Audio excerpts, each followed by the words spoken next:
dan dinas sosial.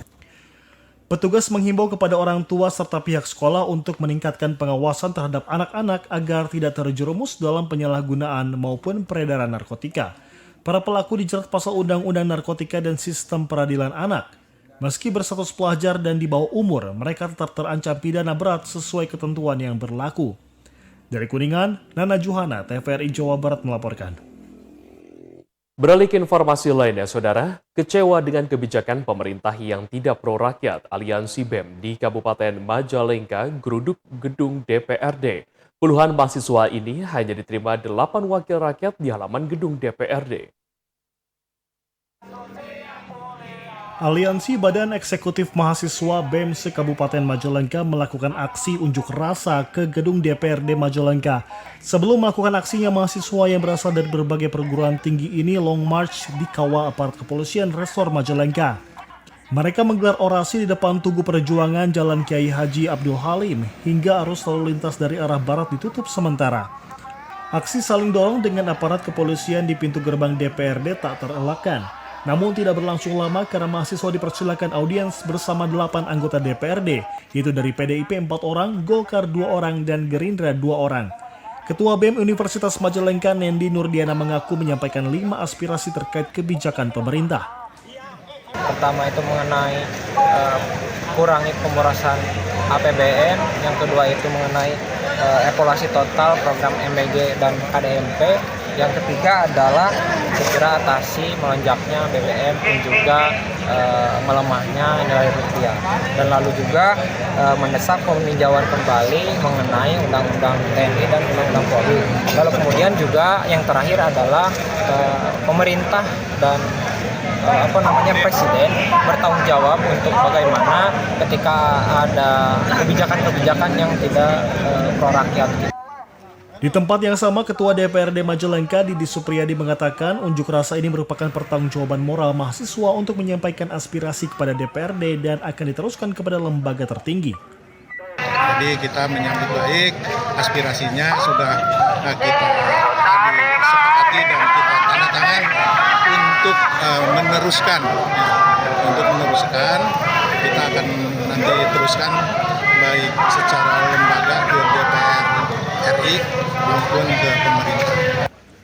Adapun 5 tuntutan para mahasiswa yaitu mendesak pemerintah mengurangi pemborosan APBN, evaluasi MBG dan KDMP, atasi kenaikan harga BBM dan melemahnya rupiah, peninjauan kembali Undang-Undang TNI dan Undang-Undang Polri, serta bertanggung jawab Presiden atas kebijakan yang dinilai merugikan rakyat. Edward Spendi, TVRI Jawa Barat melaporkan.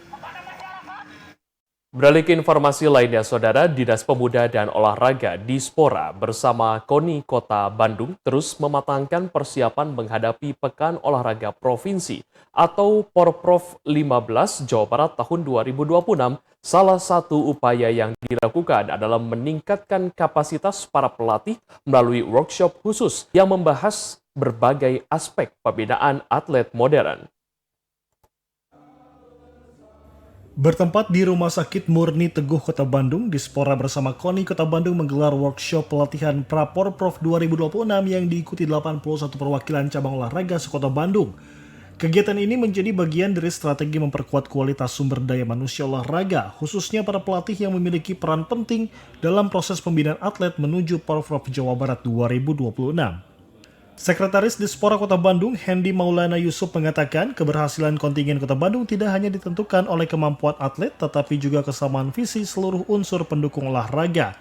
Karena itu pelatih menjadi fokus utama agar memiliki pemahaman yang sama terkait target dan strategi meraih prestasi. Workshop membahas berbagai materi penting yang mendukung performa atlet, mulai dari nutrisi olahraga, kesehatan atlet, penanganan cedera, hingga penguatan mental bertanding. Berarti ini karena fokusnya ke pelatih, ini bagaimana pelatih juga mempunyai visi misi yang sama dalam mengejar target prestasi di Porprov 2026. Ini semua aspek, apakah itu teknisnya, gizinya, apa kesehatannya? Ya, hampir semua aspek. Kita dengan Pak Ketua KONI dan dibantu oleh Pak Direktur Kedokteran Rumah Sakit ini, bagaimana kita dari aspek makanan, kesehatan, kita harus mempelajari dan mendapatkan ilmu yang sama. Ketua KONI Kota Bandung Nuryadi mengungkapkan kegiatan ini merupakan tindak lanjut dari hasil tes fisik atlet yang sebelumnya telah dilaksanakan.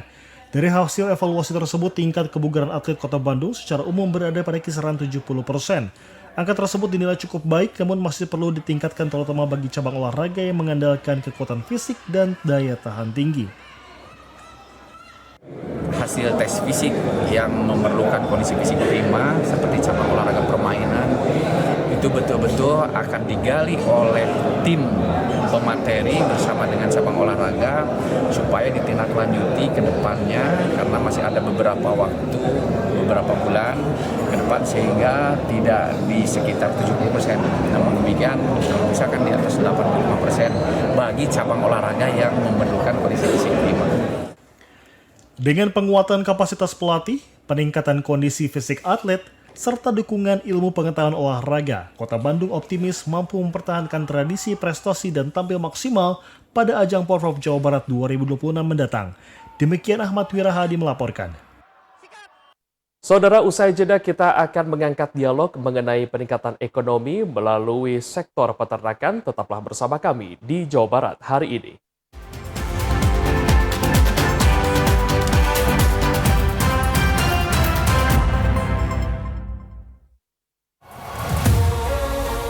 Katanya Argentina lawan Korea. Katanya Norwegia ketemu Kanada. Jangan cuma dengar katanya, scan di sini dan lihat jadwal resminya. Mau kuliah di kampus bergengsi? UGJ jawabannya. Kampus dengan akreditasi unggul di Jawa Barat. Kiprah UGJ selama 65 tahun menjadi bukti nyata ketangguhan UGJ untuk dunia pendidikan. Mulai mimpi globalmu di UGJ. Ikuti berbagai program student exchange, mulai dari program beasiswa Kemenlu Taiwan atau NSPST hingga program beasiswa Erasmus Plus ke Eropa. Khawatir biaya? Tenang, UGJ punya segudang beasiswa untukmu dari S1 sampai S3. UGJ bermitra dengan berbagai perguruan tinggi dan industri top dunia. Jadilah generasi unggul bersama UGJ. Seluruh dunia menunggu ini. Tempatmu siap jadi saksi. Momen besar seperti ini tak datang dua kali. Scan di sini, jadilah bagian dari euforianya kini.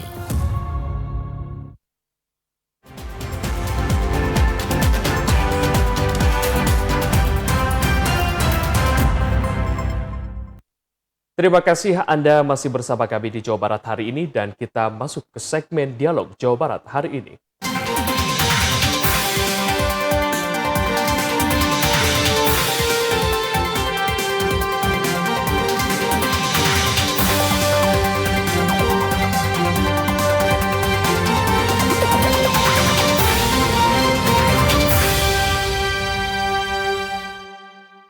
Dan saudara, kita memasuki segmen Dialog Jawa Barat hari ini dan akan membahas mengenai peningkatan ekonomi melalui sektor peternakan. Bersama Ketua Himpunan Peternak Domba Kambing Indonesia atau HPDAKI Kabupaten Tasikmalaya, sekaligus juga anggota Polri, Bapak Asep Yuda Adhikara. Assalamualaikum, selamat sore Bapak Asep. Selamat sore Bapak. Apa kabar Pak Asep? Selamat sore. Ya, selamat sore baik, Bapak. Pak Asep. Apakah sudah mendengar suara saya dengan jelas? Sudah Bapak. Baik, terima kasih Pak Asep Yuda Adhikara sudah bisa bergabung bersama kami di Dialog Jawa Barat hari ini. Pada kesempatan kali ini kita mengangkat tema mengenai peningkatan ekonomi melalui sektor peternakan, begitu ya Pak Asep. Pak Asep, bagaimana gambaran populasi dan juga potensi ekonomi domba ataupun juga kambing di Tasikmalaya saat ini? Terima kasih Bapak. Assalamualaikum warahmatullahi ta'ala wabarakatuh. Sampurasun. Mohon izin menyampaikan juga bahwa alhamdulillah terkait gambaran populasi domba dan kambing di wilayah Kabupaten Tasikmalaya itu sudah merata.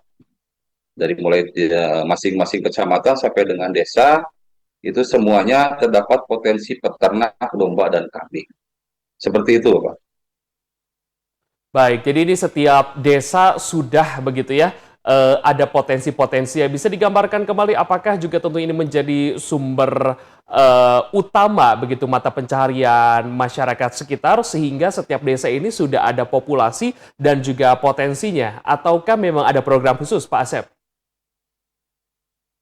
Baik, memang untuk pelaksanaan atau kegiatan peternak domba dan kambing di wilayah Kabupaten Tasikmalaya itu di banyak masyarakat sebagai sumber penghidupan mereka, yaitu mereka mengandalkan terkait ekonomi di keluarganya itu dari hasil peternakan domba dan kambing, seperti itu.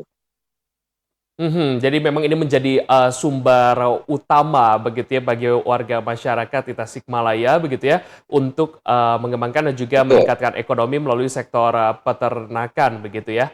Lantas bisa dijelaskan kembali bagaimana juga tentunya ini kadang-kadang kan untuk merubah mindset masyarakat begitu ya. Apakah memang ini sejak dahulu begitu ya di Tasikmalaya memang ini setiap desanya sudah mengembangkan potensi ataukah memang ini ada suntikan-suntikan program-program yang sehingga merubah mindset masyarakat untuk meningkatkan ekonomi melalui sektor peternakan, Pak Asep?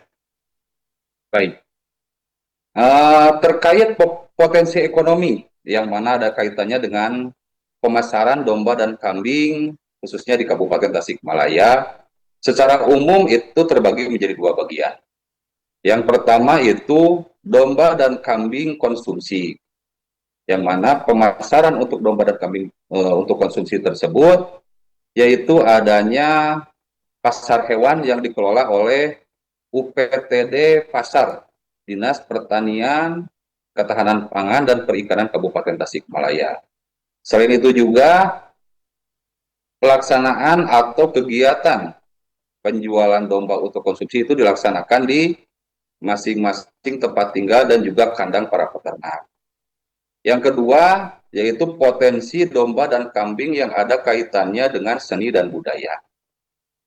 Dalam hal ini juga, kegiatan tersebut terbagi menjadi dua bagian. Yang pertama itu kegiatan atau event kontes ternak atau pesta patok. Yang kedua yaitu event seni ketakasan domba. Hal tersebut juga amat sangat berpengaruh terhadap nilai jual dari ternak domba dan kambing tersebut, yang otomatis apabila terjadi kenaikan harga dari ternak tersebut akan menunjang terhadap peningkatan ekonomi para peternak. Seperti halnya yang dilaksanakan kemarin dari mulai tanggal 16 Juni sampai dengan hari ini 18 Juni 2026 itu juga dilaksanakan kontes ternak tingkat nasional Piala Menteri Pertanian di Pantai Indah Kapuk 2. Alhamdulillah peternak dari Kabupaten Tasikmalaya juga ikut serta sebagai kontestan dalam kegiatan kontes ternak tingkat nasional tersebut, seperti itu.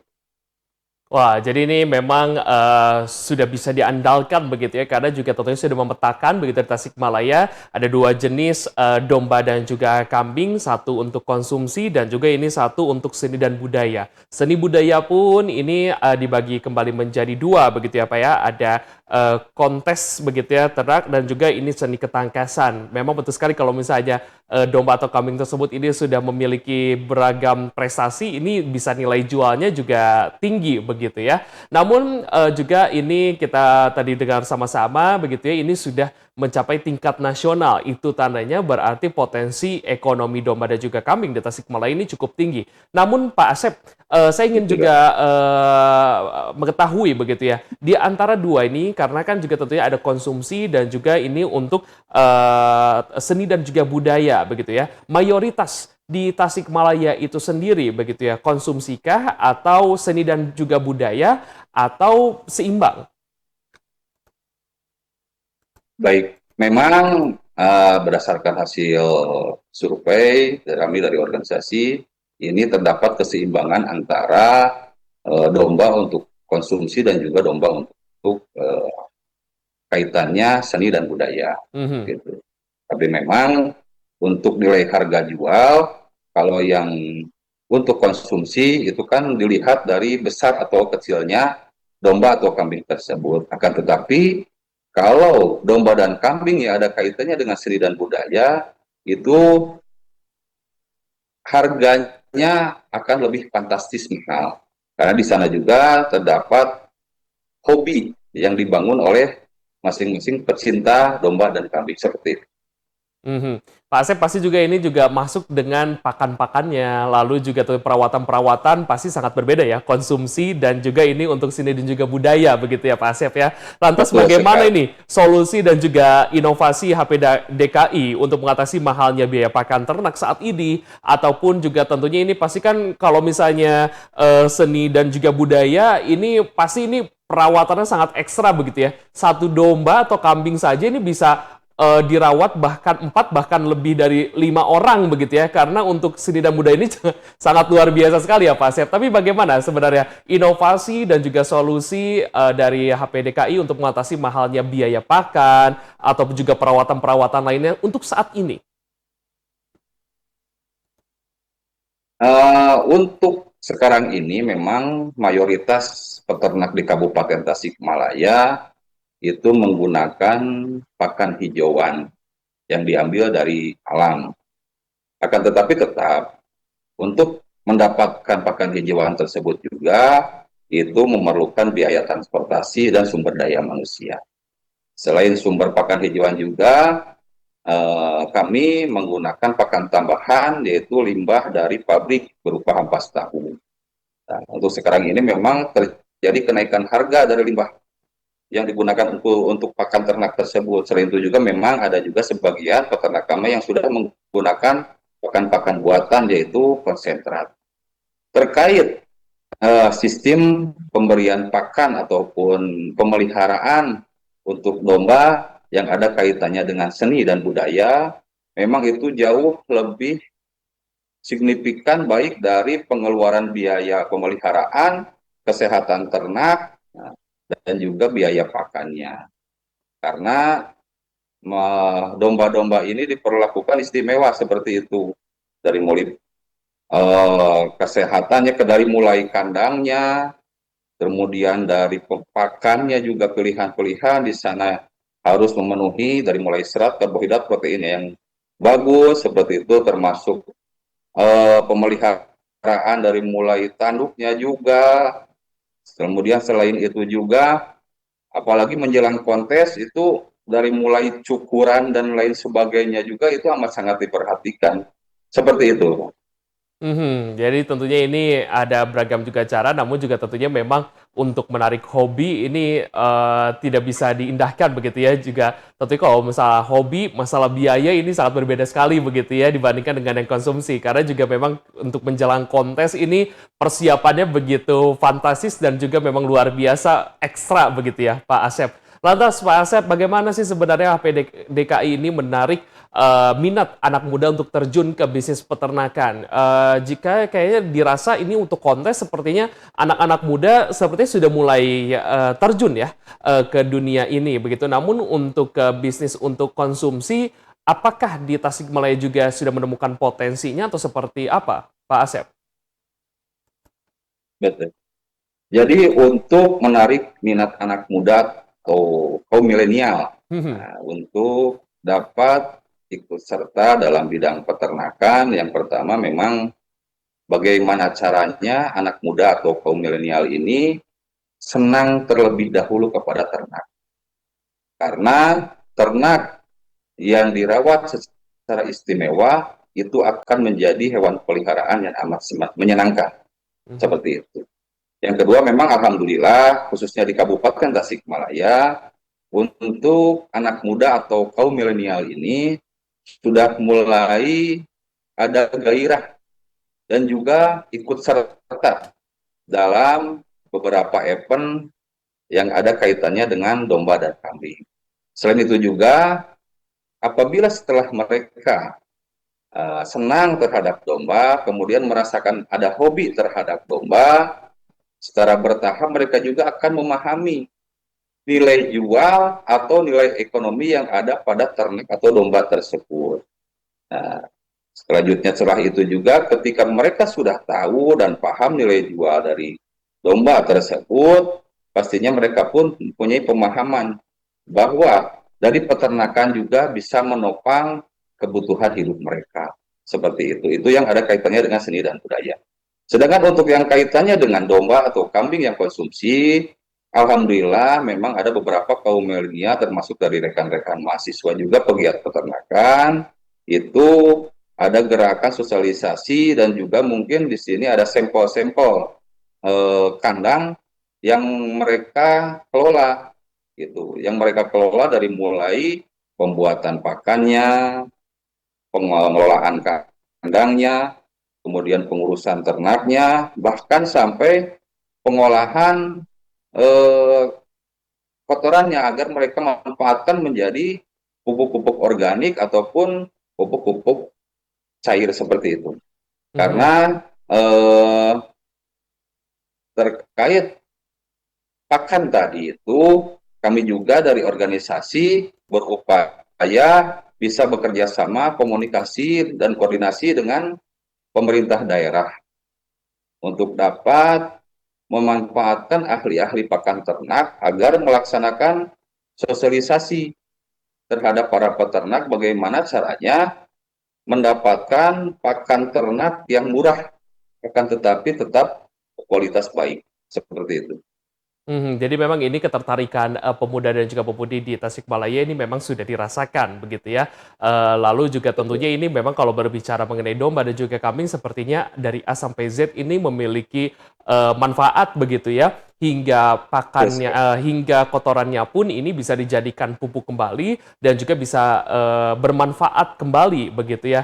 Mengenai dukungan pemerintah daerah, Pak Asep, bagaimana dukungan Pemda atau pihak terkait mengenai berbagai event yang diselenggarakan ini untuk peningkatan penjualan ternak? Baik, kami sampaikan memang terkait upaya pemerintah daerah terkait pelaksanaan kegiatan event tahunan kontes ternak Tasikmalaya yang bertujuan untuk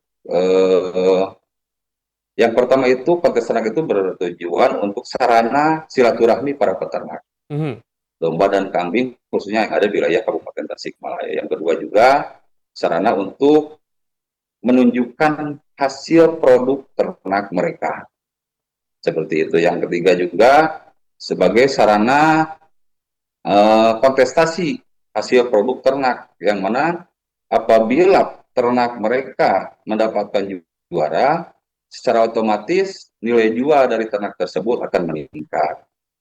Yang paling penting memang tujuan dari kontes ternak tersebut yaitu untuk sarana pembelajaran bagi peternak dari mulai pemeliharaan bibit, pemilihan bibit, kemudian cara pemeliharaan, kemudian memahami bagaimana kualitas dan kuantitas domba yang baik yang memiliki harga jual tinggi sehingga dapat meningkatkan ekonomi mereka seperti itu. Lantas Pak Asep, apakah sejauh ini ada tantangan-tantangan begitu ya untuk membesarkan begitu ya ekonomi melalui sektor peternakan khususnya domba dan juga kambing di Tasikmalaya? Kami sampaikan memang kami dari organisasi terus-terusan berupaya komunikasi dan koordinasi dengan pemerintah daerah seperti itu. Karena mereka yang punya leading sektor untuk peningkatan peternak di Kabupaten Tasikmalaya. Kemudian kami juga berusaha tetap melaksanakan event-event yang dapat meningkatkan ekonomi para peternak. Dan juga kami koordinasi untuk pembenahan pasar yang dikelola oleh Dinas Pertanian Ketahanan Pangan di Kabupaten Tasikmalaya seperti itu.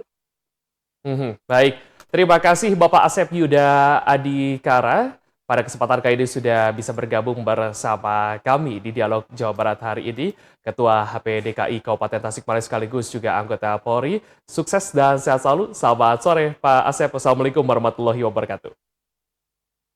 Selamat sore. Waalaikumsalam warahmatullahi wabarakatuh. Dan saudara, berbagai informasi penting lain akan kami sampaikan usai jeda, di antaranya. Wush, terapkan skema tarif dinamis mulai Rp250.000. Usai jeda, tetaplah bersama kami di Jawa Barat hari ini.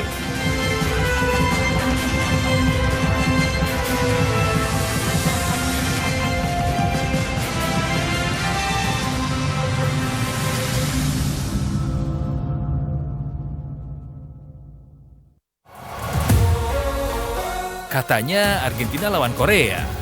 Katanya Norwegia ketemu Kanada. Jangan cuma dengar katanya, scan di sini dan lihat jadwal resminya.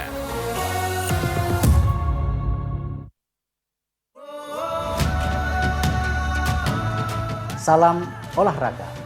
Saya, Menteri Pemuda dan Olahraga Republik Indonesia menyambut baik TVRI sebagai pemegang hak siar resmi Piala Dunia 2026.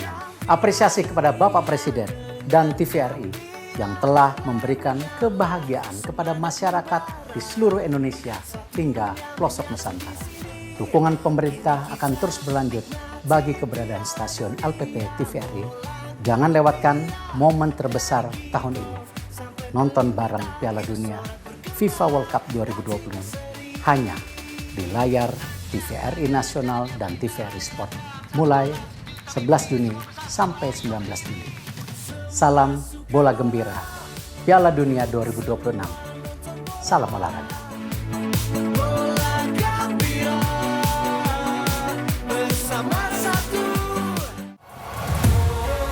Seluruh dunia menunggu ini. Tempatmu siap jadi saksi. Momen besar seperti ini tak datang dua kali. Scan di sini, jadilah bagian dari euforianya kini.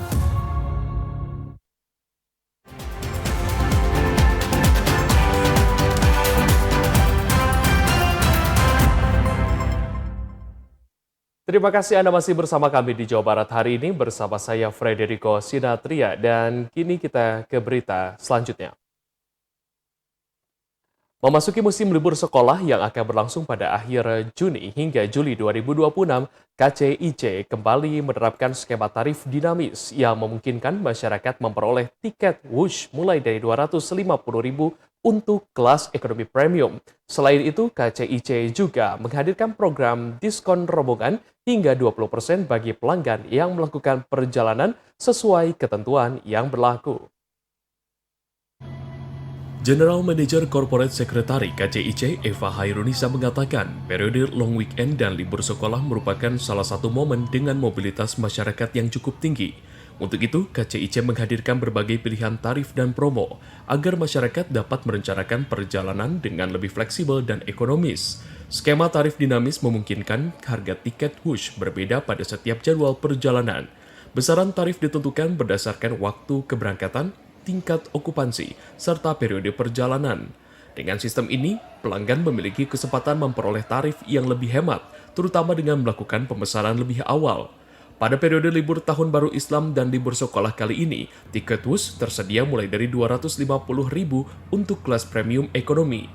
Selain tarif dinamis, KCIC juga menghadirkan program diskon rombongan mulai 10% hingga 20% yang dapat dimanfaatkan oleh keluarga besar, komunitas, instansi, sekolah maupun kelompok wisata yang bepergian bersama menggunakan Wush selama liburan. Program ini diharapkan dapat memberikan nilai tambah bagi masyarakat yang ingin menikmati perjalanan yang lebih hemat tanpa mengurangi kenyamanan dan kecepatan perjalanan. Redaksi TVRI Jawa Barat melaporkan. Kabupaten Bandung Barat dikenal dengan beragam destinasi wisata yang dapat menjadi alternatif mengisi liburan bersama keluarga.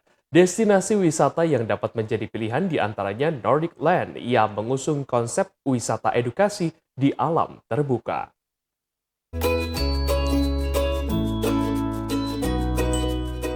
Belajar di alam terbuka yang tenang, berinteraksi dengan hewan yang ramah, dan berfoto dengan spot menarik yang instagramable merupakan kegiatan yang dapat dilakukan di bukan hanya menyuguhkan pemandangan asri dan udara sejuk, pengunjung juga diajak lebih dekat dengan beragam satwa. Setibanya di lokasi, pengunjung akan langsung menuju area pembelian tiket yang harganya terjangkau. Dan menariknya, setiap tiket sudah termasuk satu keranjang pakan gratis untuk memberi makan kambing. Pihak pengelola juga menyediakan topi dan payung sehingga pengunjung tetap nyaman saat berkeliling. Setelah masuk, suasana alam langsung terasa. Kita akan